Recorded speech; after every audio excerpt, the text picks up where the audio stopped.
Have a nice day to everyone, guys. Ayan,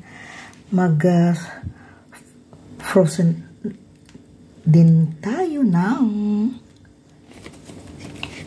beans. Ayan. Okay, nahugasan na, guys.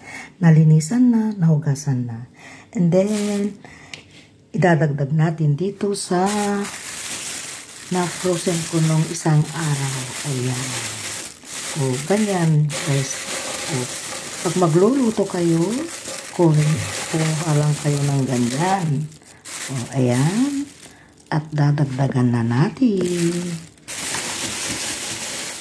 Ayan. Okay. Diskarte lang, guys, ang kailangan sa buhay dito sa mundo natin. Ayan. Dadagdagan ko na lang, guys.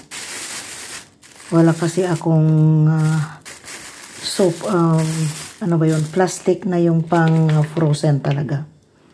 Ayan. Kaya ito na. Dadagdagan ko na lang yan. Ayan.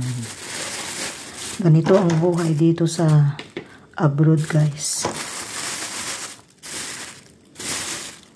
Mag-frozen ka ng mga vegetables. O, ayan. O, marami-rami na rin yan. O, diba? O, kung ilang dinengdeng at saka pang pakbet na yan, guys.